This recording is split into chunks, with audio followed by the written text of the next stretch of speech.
Hello, and welcome to episode 174. God help us all of the Book Wars Pod.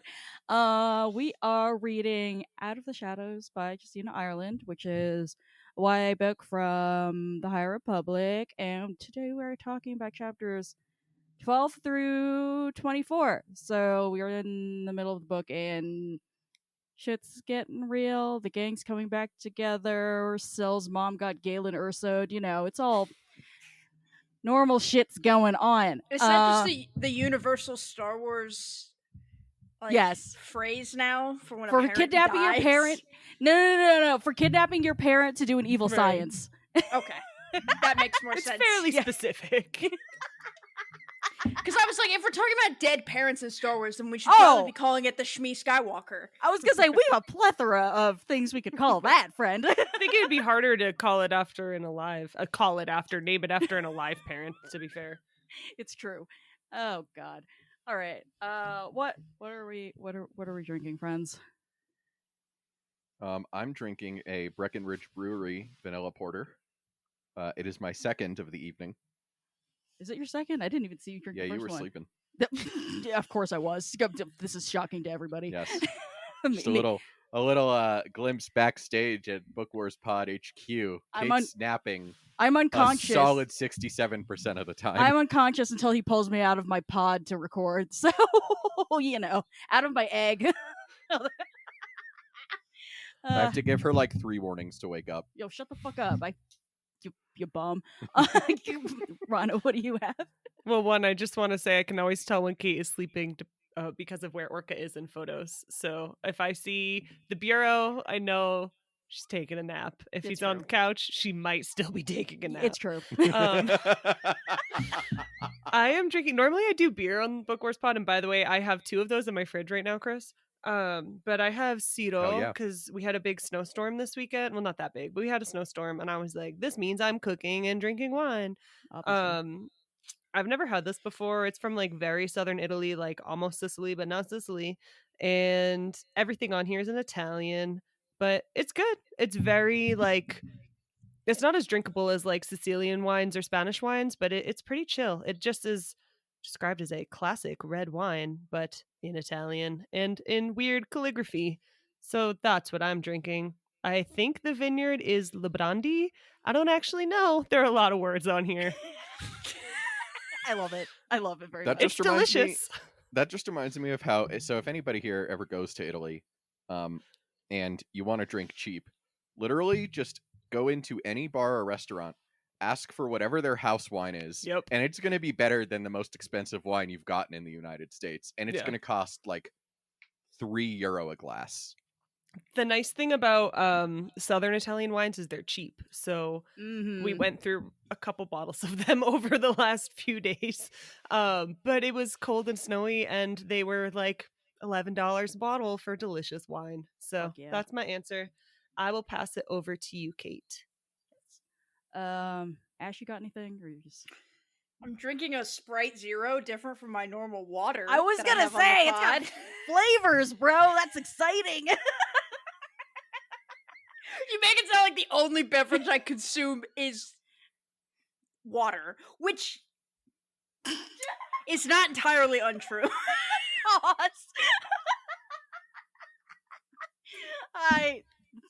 I love it. There was like a great moment where you realized that the end of that sentence was going to be proving her right. You were like halfway through telling her off, and then you're like, fuck.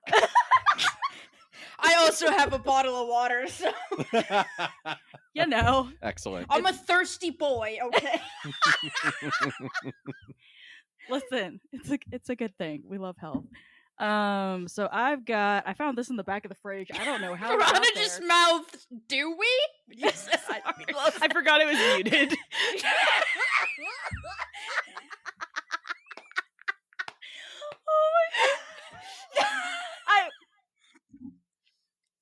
I love y'all so much. All right. I don't know where this came from because I didn't buy it. I don't think we bought this. One of our friends brought it by last time they came over to play Frosthaven, I think. Well, bless whoever the fuck that was. I've got Odell Brewing. I've got Sippin' Blackberry Sour Ale, which is a variation on their Sippin' Pretty, which I'm a big fan of. Lightly tart and balanced by sweet blackberries and a touch of Himalayan pink sea salt. Oh, Nothing's complete without the Himalayan pink sea salt. I'm like, wait, is the sea touch? Never mind. This blackberry sour will delight even the pickiest of bears. Thank you. That's great. I I'm will not be a bear. trying that not from your house, but from a store. Just to clarify, I'm not going to drive over and steal your beer while you're This gone, is but the only one that was in my fridge. I'm going to anyway. find it in a store is my point because it sounds really good. Kate, Right. that's an excellent point that I've never considered. I've never heard it called Himalayan pink sea salt Yeah. specifically. Thank you. I think that's wrong. Yeah. I think it's just Himalayans. Like, I think it's a salt mine. It's Yeah. rock salt, isn't it? Yeah. Right. Because it all Like comes it's from it's Pakistan. Himalayan pink salt. Ding dong ass can doesn't know geography. It says sea salt. I'm like, I don't think that's how that works, but all right. If you drink enough of them, you will not remember. They're counting on it, clearly. This is pretty good. Alrighty then. Sea salt or no? Yeah, really. It doesn't taste like the sea. I want my fucking money back. Relatable. Yes. And before we get going, our cause for this book is the Palestinian Feminist Collective. They're an intergenerational collective of activists, organizers, practitioners, creators, thinkers, artists, scholars, healers, water and land protectors, life givers, and life sustainers, and they're committed to achieving Palestinian social and political liberation by confronting systemic gendered, sexual, and colonial violence, oppression, and dispossession. So please give them money because, oh my fucking lord. Mhm. Everything is bad and somehow keeps getting worse. And Jesus Christ. Kate, can I add one thing about them real quick? Oh, yes, of course. If you are somehow, or actually no judgment, but if you're looking for like information about the vast, rich history of Palestine and the surrounding area, they are phenomenal as a resource as well. They have tons of webinars, follow them on social media. They have really interesting things highlighting not only like feminist history of Palestine, but all sorts of things that get left out, as we often have to be really urgent in thinking about like ongoing issues. But they're also a really great resource for just learning about all sorts of really cool like culture, history, and people. Just putting that there. Yes. And give them money. Yes. They are human beings as well as being in crisis. So, yes. Thank you. Alrighty. Shall we talk about the High Republic? As I start laughing because everything is a mess over here in fake space land. So, Chris, you fucking When is it not a mess in fake Spaceland, though? you make a compelling fucking argument, dude. The Ewok party on Endor is pretty lit. That was the one moment where true peace in the galaxy was. There was They one were day. The Eating cannibalism man. helped. I was about to say they were eating man flesh, but I like how Kate and I are like, but cannibalism. But also, I don't think that really negated it for us. We were like, cannibalism was part of the piece. Is Yeah, exactly. Is it cannibalism if the Ewoks ate humans? well, they Excellent were question. serving human to humans, Right, I right. assume. So, like, you've got this like a fucking stormtrooper hot dog like going I don't around. know that like, I'd assume that. I mean, don't I think- bet they did. You're probably really hungry after war. I would. I mean, that's what rations are for. If you Rations have tastes the like- choice of mystery meat that you can tell yourself is not human flesh, and you just finally got out of this like decades-long conflict, right? you're I need so somebody's arm. sweaty, like, and then they're like, or you could have this MRE. Like, what are you gonna choose? Yeah, come on. I'm man. absolutely going to choose the MRE. Okay, as a person who's consumed MREs, Oh my god, I thought you were gonna say human flesh. as a cannibal myself, It's like, damn, white people in Texas, yo. Unsalted human flesh. Yes. No marinade, nothing. MREs aren't that bad. Was the point I was trying to make? Sorry. Not straight no chaser But human they're not flesh. seasoned. Like, I've had them before as well, and they're not good. Yeah, well, that's man. what I'm half saying the if given the choice, That's half of between our culture here, human so- flesh Listen, I'm Mohawk. And I the shouldn't be chi- in this.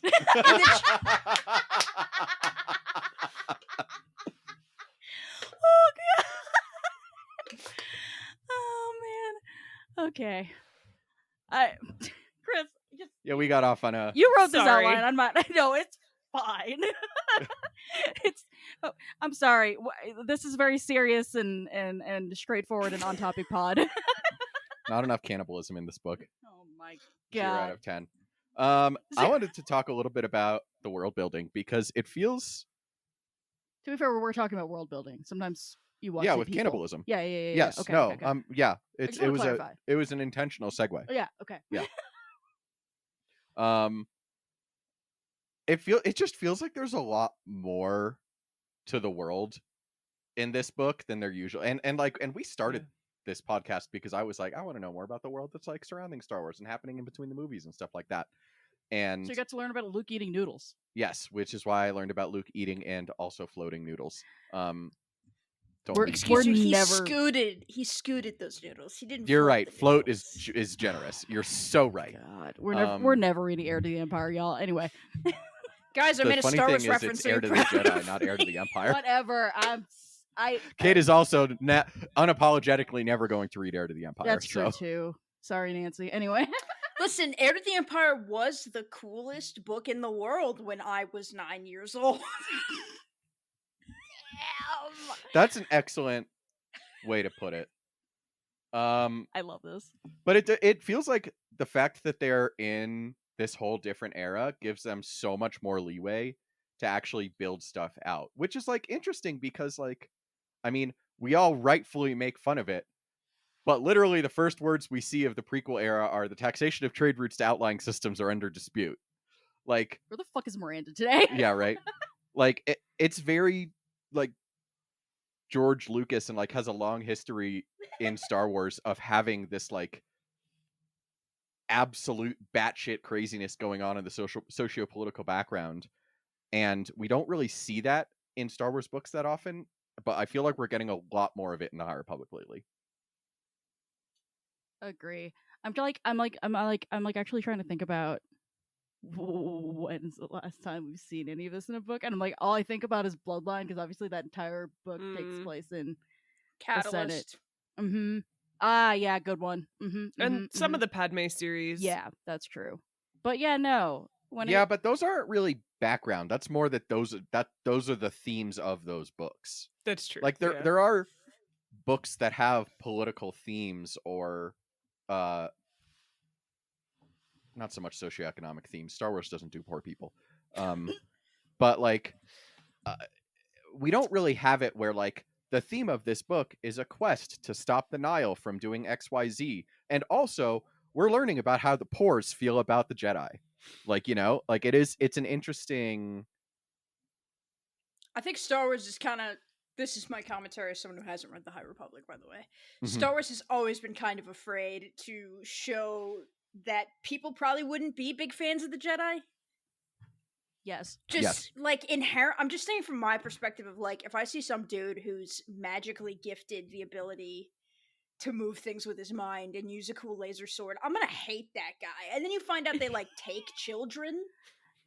Oh yeah, no, just the baby napping. Yeah. Just super good and normal. Well, and you can't really do that in anywhere in the original trilogy either, because then it turns into like the Monty Python like farmer who elected you, like like.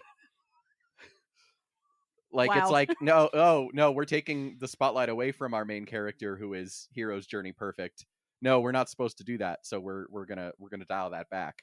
And so it's just very interesting to see that view here. And obviously we haven't gotten a ton of inside views of the Nile and Marky and Row in particular yet, but like particularly in phase 2, we're gonna learn a lot more about like why do people hate the Jedi and why do the Nile hate the Jedi. And so like it's interesting just to see that like it's very much become like a fan discussion point, and like edgelords are like the Jedi were all baby nappers and child soldiers and the Empire was right. Like it's The Empire was right. oh my god, it's fucking Never. I think like two things can exist at the same time. One is it's kind of fucked up that they took children. Yes, and also the Empire did And genocide. also, Right. yeah, and also like the Jedi did a lot of good for a lot of people. Yes. And they, yeah. I think they sometimes are a little adjacent to like space cops, and I'm not a fan of that part. But I know Chris just looked at me like I personally offended him and stabbed him in the gut, and I know that's did? really yes. Oh, I'm literally I'm looking at the outline. I'm not even looking at my camera. I was like, I know that's really like reductionist, but the other thing too, Chris just doesn't have his glasses on. It's fine. Okay, that's fair. That's fair. I was like, damn, I guess that was a bad take. But I also think that I get a little iffy when they're doing like political backup things, like and that's something that's talked about in this book because they're so easily just like inserted for political purpose, without really thinking about it. And it's I mean, maybe they do, and maybe they're just naive. I don't know. But for people who can understand other people's intentions, they're very easily used as like political pawns. Oh yeah, absolutely. And we're gonna dig into that a little bit more. Yeah. I was gonna say, Rana, you've have not been on our last few episodes, but in last episode and also our last book when we read The Rising Storm, I fucking railed against Stellan Gios because I hate that motherfucker. It's gonna happen again, like 5 minutes. Literally, there's a point with several subpoints under it in this outline that says Stellan fucking Gios. So we'll get there. But I'm 100% with you.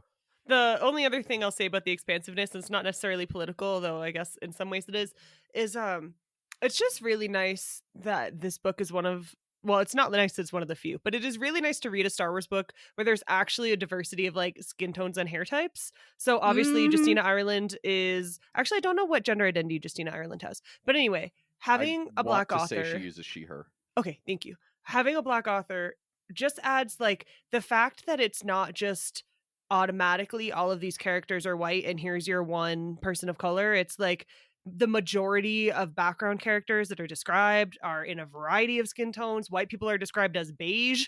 I was just like, oh, this is actually nice. Oh, people have dreads, people have braids. It is so much richer in terms of painting characters because it is not just like everyone in Star Wars is white with one cool black friend.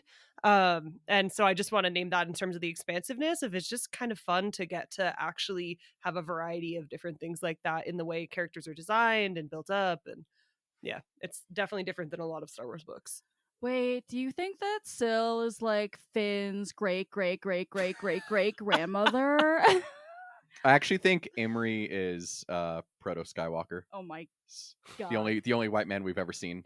They have to be related.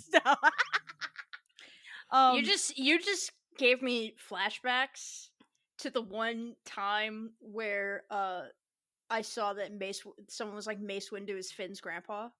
Oh my god. I've seen that everywhere. It's like it makes me throw myself out the goddamn window every time. My favorite is when people were like Iden Versio is Rey's mom. I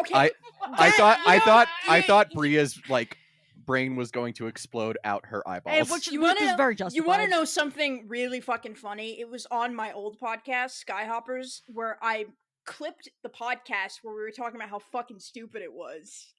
And this guy was like, here's a bunch of points, and said, like, nice to see that today's liberals are so racist, yada yada. And then you should know that they've been laying in clues because it would be her father, and Del Rey is the name of this publisher that does Star Wars. Wow. So then people started calling Zay Miko Del Rey, and that was because of me.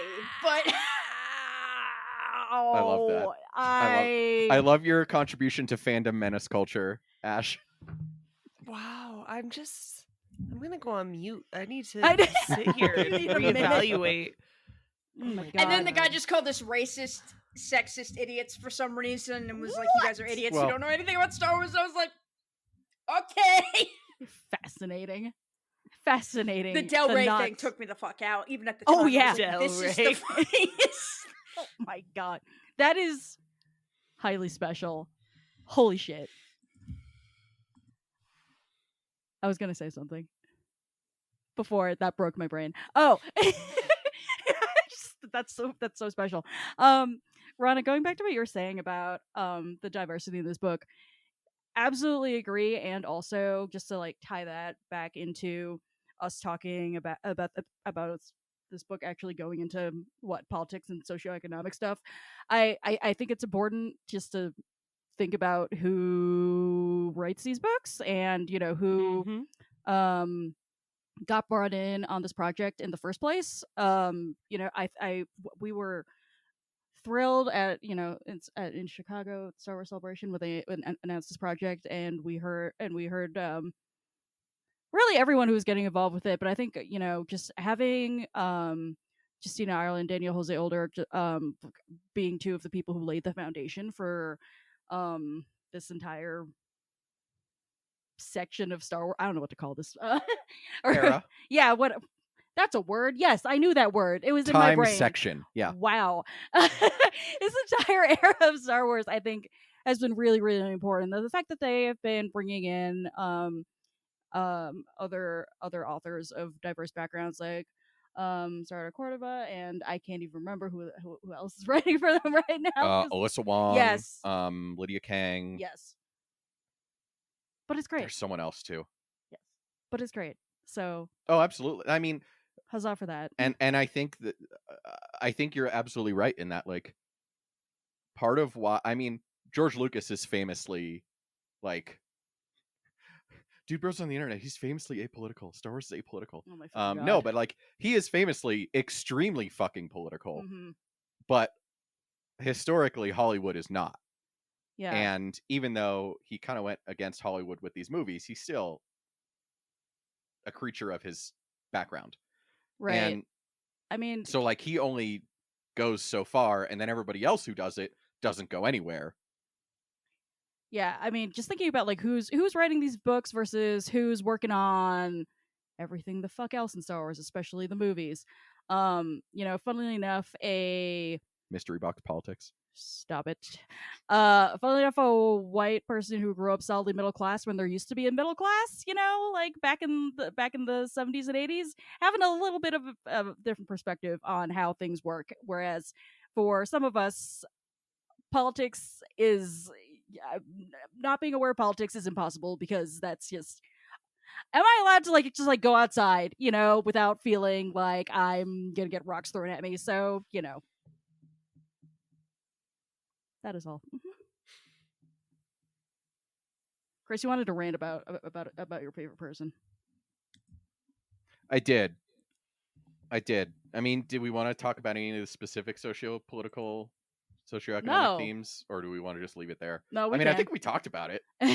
We can just leave it there. I can talk for a whole fucking hour about Stellan goddamn Geos. That's what I can do.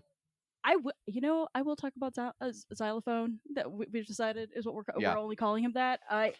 Oh my God, what an insufferable motherfucker. I'm not gonna lie though, so just like wave after wave of her experiencing what it means to be a person of wealth, like just like being confronted with what he can do and how easily he can like pay her so much money and like all of his stuff, just kind of reminded me of like the first time I went to go visit your parents, and you're like, we don't have that much money. And then I walked into your house and I was like, I could fit like 5 of my childhood house in here. And then you were kind of like, oh, and I'm like, yes. I was like afraid to touch anything in the house. Like, I was just like, oh my God, the white people are gonna fucking crucify me for touching their white furniture. I didn't want to put you on blast, but I thought of you in certain scenes. There's a line. Chris, I assume your parents don't listen to this, right? My mom has in the past. I don't think she does. Okay, so I'm gonna hold my comment to myself.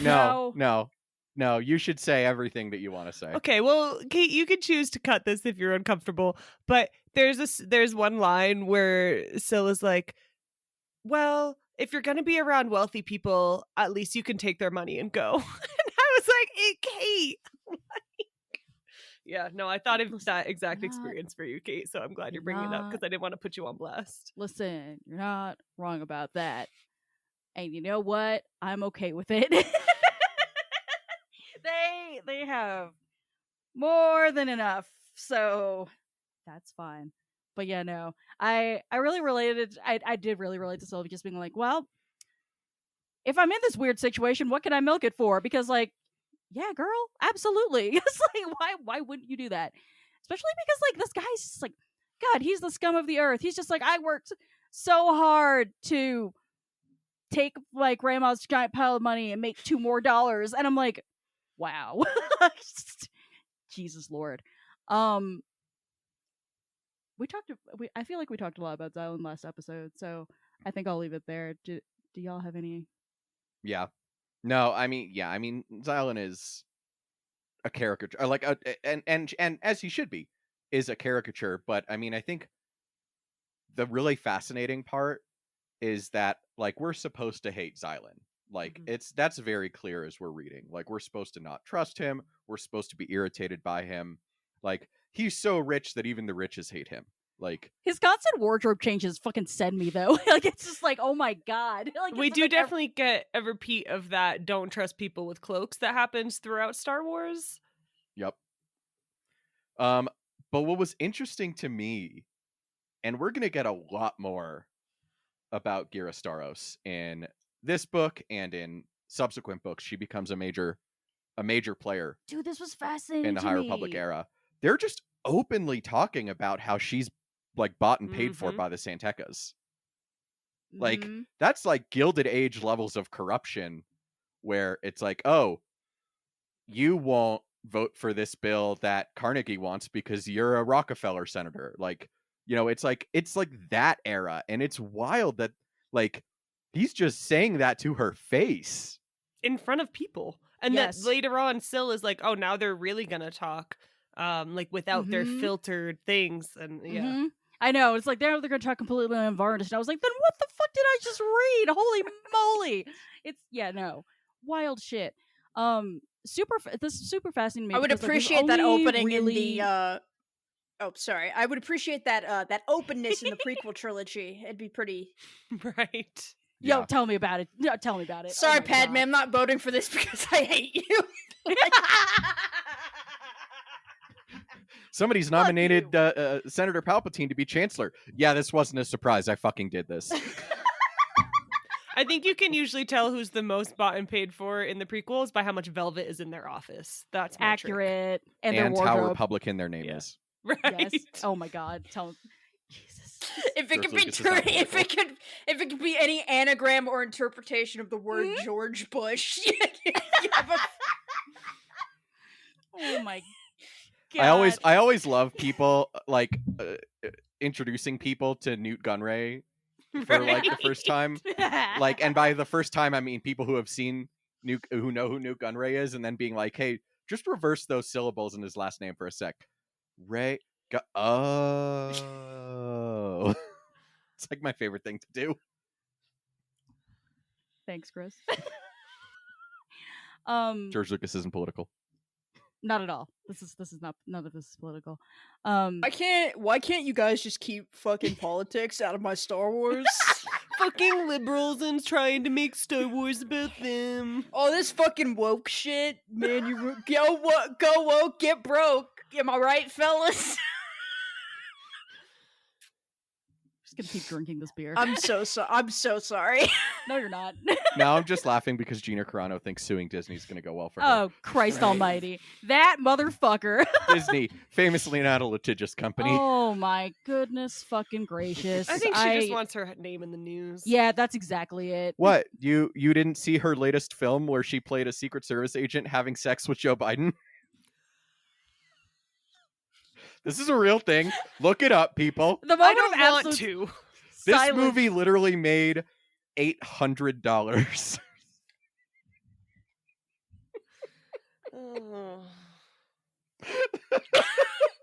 We're all just absolutely speechless, and Chris is tickled.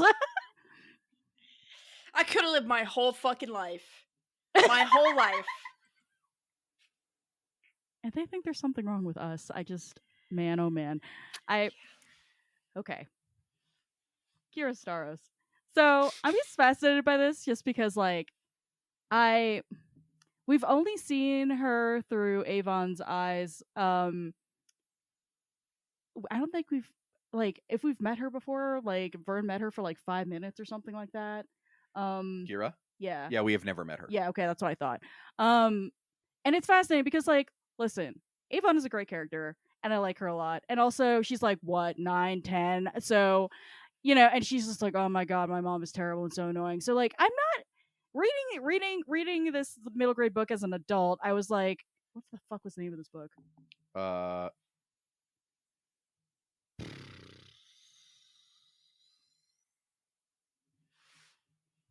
I'm looking it up because I don't remember either. I just remember what the book cover looked like.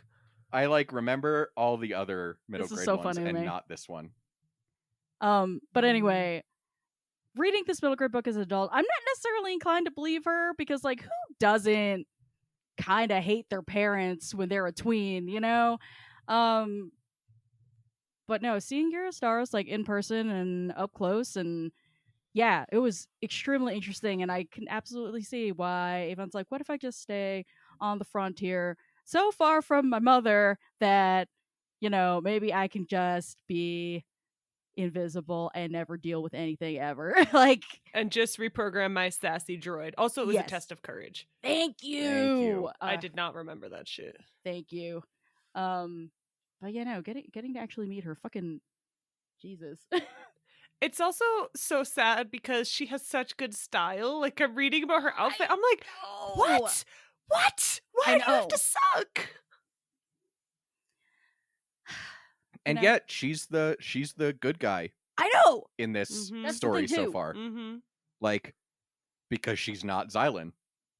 And it's a very interesting commentary that, like, yeah, you got to choose between level 500 suck and level 498 suck. Right. No, I'm just like getting prequel flashbacks about just like, I don't like politics, and I'm like, oh my god. So anyway, this is where we're at. It's coarse and irritating. It gets everywhere. Speaking of Politics. coarse and irritating, do you want to fucking rant now? I find Stellan Geos very coarse and very irritating. Oh my god. Geos is sand. It's very funny to me because people in the High Republic section of Star Wars Twitter, or I don't know if it's Star Wars Blue Sky now. I don't know. I'm old. I'm old now. But like, there are people who love Stellan Geos, and I think a lot of them are Zoomers. What? And I think that's part of it. Wait. Why? And why do you think that's part of it? I don't know. I just feel like it's like a different attitude, and it's more like, I feel like to our generation, it's like, yeah, he's like Obi-Wan light, and Obi-Wan already fucked it. Like, at least that was kind of my thought when I first met him. Maybe that's just me, but like, oh, man. But like, he's very much that like stick up his ass, like, I am the proper Jedi kind of guy, and he is just like repeatedly doing everything wrong for the Jedi, in my opinion, and he is like militarizing them. He's turning them into Republic cops. Literally, they say it in this section where Reith and Comac are talking, and Comac is like, I'm sure he'll do what's best for the Order. Stellan always does. And Reith is like, but what about what's best for the Force? I love Reith. Wait, why do the when Zoomers... Reith isn't thinking about fucking someone, he is very insightful. God, he's so horny. Wait. Why do the Zoomers like him, though? I mean, because he feels like a responsible authority figure. I guess so. I don't know. If for some ungodly reason you're a Zoomer who likes Stellan Geos and listens to this podcast, please tell us why you enjoy this character. Maybe not why you enjoy this character. I enjoy his character. He's Stellan Hive, like, rise up, like, tell me I'm wrong here. Also, maybe tell us why you're listening to our pod, because, like, I mean, please continue. Yeah. But how did you get surprised. Here? and I'm sorry. And now I guess you're stuck. But But yeah, no, oh my god, I absolutely clocked that line where as well, where Reith was just like, but what about this? And it's fascinating to me that like Stellan was Vern's mentor, and I feel like she's doing a really good job of like providing Imri with examples of just like, it's okay to like live in a balance of you feel things and you don't necessarily let it affect you, I feel like that's it's whatever you get therapists, it's telling me for the past 10 years, right? And I think she does a good job of like telling him that and also trying to set that example. And she says at some point that, like, I remember when once upon a time my dad used to be really nice and approachable, and I felt like I could talk to him about things. And now she's just like, and now he just has his official face on 24/7, and it's like, is this a face anymore, or is this just him? Former gifted child, current ball of anxiety, Vernestra Rowe. Her sweet baby. So accurate. I mean, it's. I think we know from seeing it again and again how special and intimate the relationship between a master and a Padawan is, and it is very telling to me that Vernestra is extremely open with every single person she meets in this book, up to and including Xylan Graf, and not Stellan. Stellan is the one that she's hiding things from. She won't tell him about the lightsaber. She won't tell him that she had another vision. And she wanted backup to be hiding things from him. She goes to Avar, and Avar's like, "Don't do it." Yeah. She asked the person that she knew. Like, she went to mom and is like, "Am I bad if I don't tell dad this?" Right. Like, she went to the person who probably one of the only people who knows Stellan better than she does, and she said, and Avar said no. Yeah. So it's so, like, it's so telling to me that Stellan is, and and on the one hand, he is literally the face of the Jedi Order, as we saw in at the end of the Rising Storm. I was like, the Republic Fair book. At the end of the Rising Storm, and he is literally the face, and he's like kind of the one who's doing the interfacing with the politicians. We see him talk to Gira, and he like calls Vern all the way across the galaxy out away from the front line to run an errand. To no, not just to run an errand, to gain political clout. Mm-hmm. And it's interesting because and we'll talk more about the kind of the role of the Jedi and how we see it shifting, and in fact we will talk about that, and let's just talk about it. Like, he is the one shifting it, because he is the one who has like kind of stepped into his own, and listen, everybody else is letting it happen. People are not free of responsibility here, Yoda, but like at the same time, she is out here being like, why doesn't Syl like the Jedi? It doesn't compute to her why Syl could not like the Jedi, because they're heroes. And yes, and also they have been put in an impossible position where they are expected to be both army and cops, as opposed to just going around doing good. Like, you are seeing in real time the shift from the Jedi doing good and being in touch with the light side of the Force to just doing, which is where we are in the prequel. And I feel like that's such a trap of politics, and it's interesting because I'm in real life extremely pragmatic politically, and not idealistic at all, but like we are seeing them in real time taking further and further steps into just going along to get along.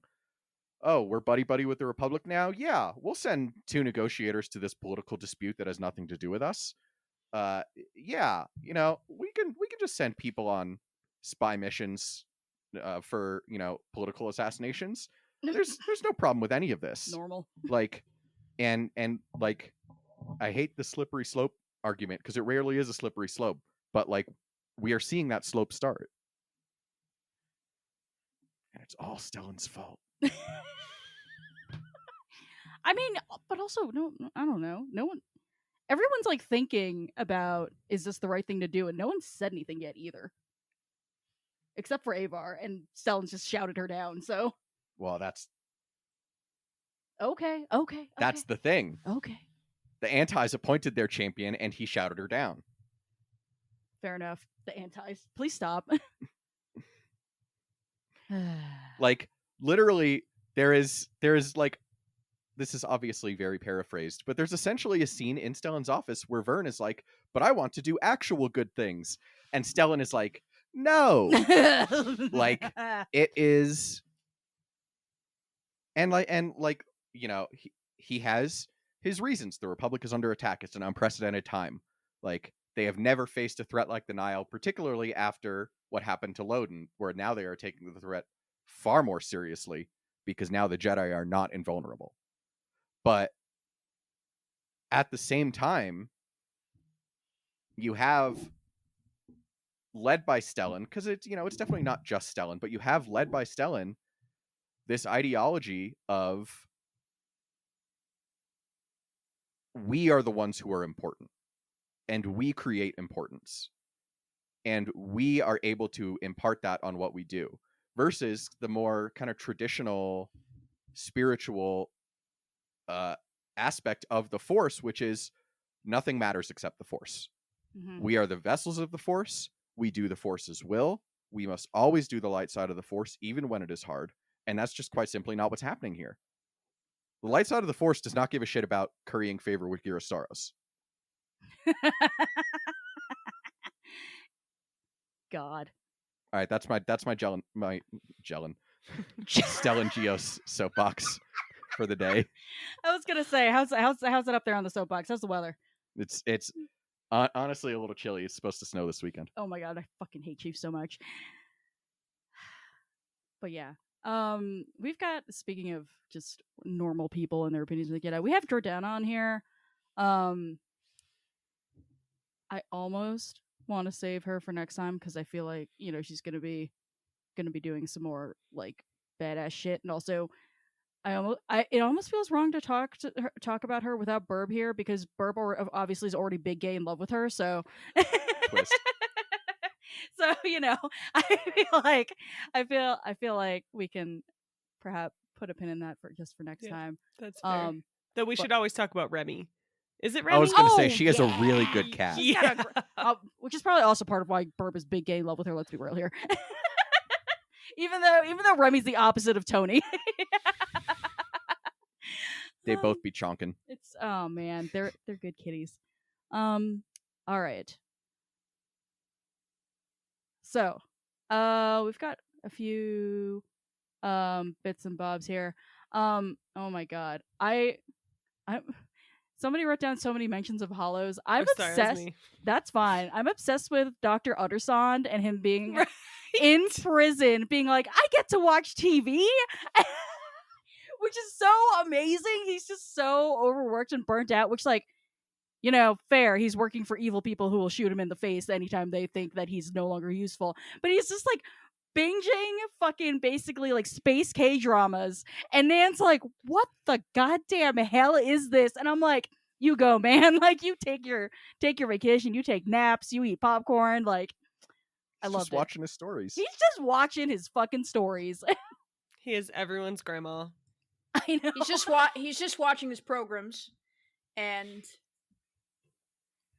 I really do picture him as this, like, basically like just like a little old man in Charger fan form, where he's just got like all this hair coming out of his ears and stuff, like, and he's bent over and he's just like very big glasses, like, God, that. Do any of y'all remember? Oh my god, I'm about to reveal how fucking old I am. Do any of y'all remember that Pixar short about the guy who plays chess with himself? Yeah, and of course. Like, and he puts on those giant fucking glasses. That's what I'm picturing, except like the an Coke alien. bottle glasses. Yes, they call them. exactly. Yeah. Yes, exactly.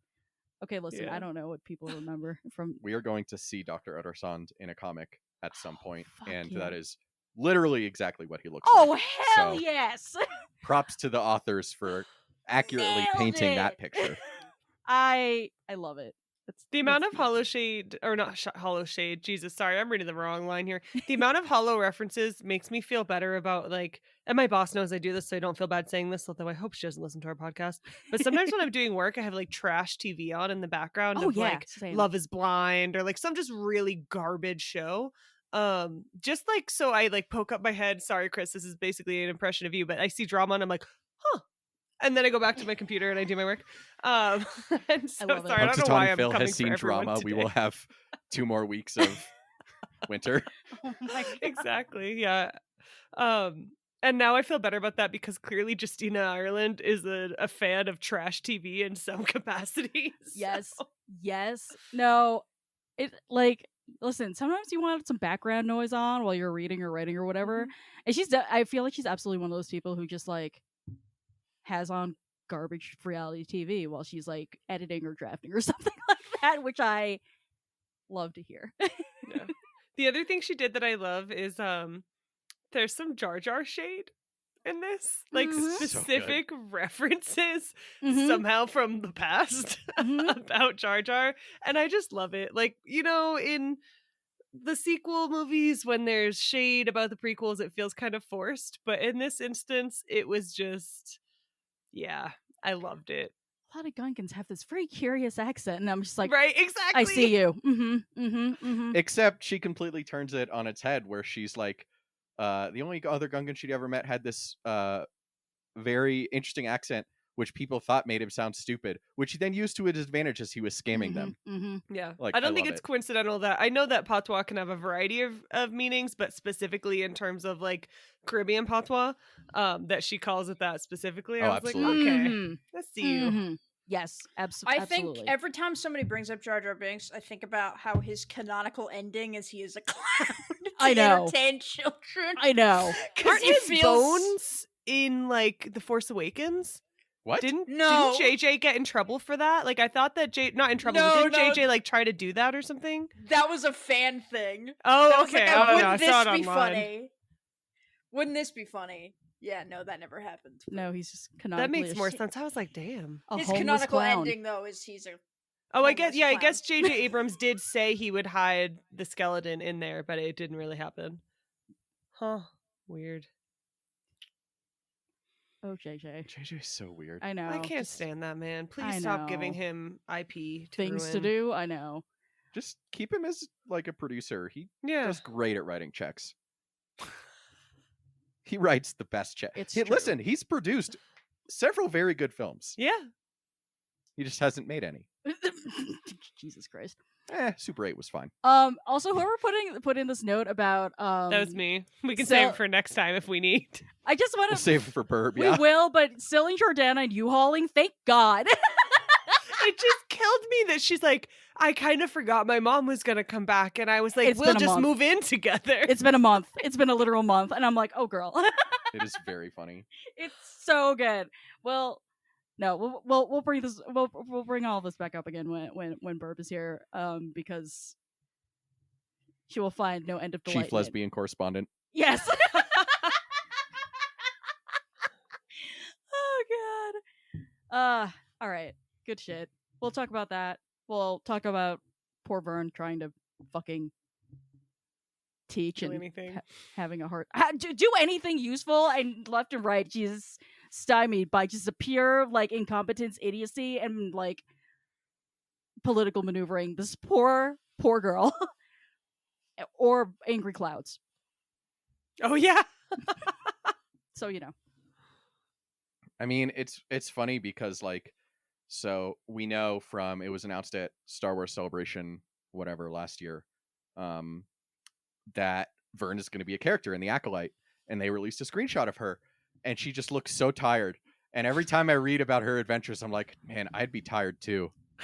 I know. And also, I mean, like at that point she'll have been alive for a while. So it's like existential tired, it's physical tired, her back hurts all the time. Like she's sick of the shit. Mary Allen arthritis. Yes. Aw. All right. Anything else we want to add before we close this one out? All right. Well, thank you everybody for listening to yet another trash fire of the Book Wars pod. We're going to be finishing Out of the Shadows for our next episode, reading chapter 25 through to the end, if you want to read along with us. If you have the means and are so inclined, please first and foremost donate to the Palestinian Feminist Collective. Then, if you want to flush your money down the toilet after that, you can donate to the Tashi Station Radio Patreon or give us coffee at ko-fi.com/bookwarspod to support us. It helps us cover the hosting and production costs of the show. Particularly on Patreon, there is a $2 a month tier now where you can watch myself or Kate or both of us, if we're high enough, scream at the TV while one of us plays video games. Halo's gonna happen at some point, and It's gonna need to. We're Yeah. all gonna have a time. Season 2 starts this week. I am so hyped. Oh my god, that show is so bad. It's so bad. It's so bad. It's good. Anyway, so yeah, we'll keep the quality Instagram content coming, particularly the pictures of Argos, Orca, Tony, Wedge, and Tifa. But in the meantime, thank you so much for joining us. Our theme song is Whiz Bang by Poddington Bear. Our logo and artwork are by Joby Terror Design. Our audio and production are done, as always, by our very own Ashton at AshJeffies on Twitter. I never remember how to end it anymore. We don't do this enough anymore. For all of us. I was about to say, every single time, you just had the yips on the last sentence, bro. Every time. I need to just put it in the outline instead of just trying to, improv it. Oh For God. Kate, Rana, Ashton, Miranda, Kristen, all the pups. She doesn't go here anymore. And the one Right, cat. what? I don't, why, she's still in absentia? No. Whatever. Fine. When I see her, I'm going to tell her that you all told me to take her out of the Fine. class. At least list Bo, but like... I know. This is true. Baby of the pod. All Nephew right. of the pod. Official nephew of the pod, Bo. Anyway, I'm Chris. We'll talk to you next week. Fuck you, Chris.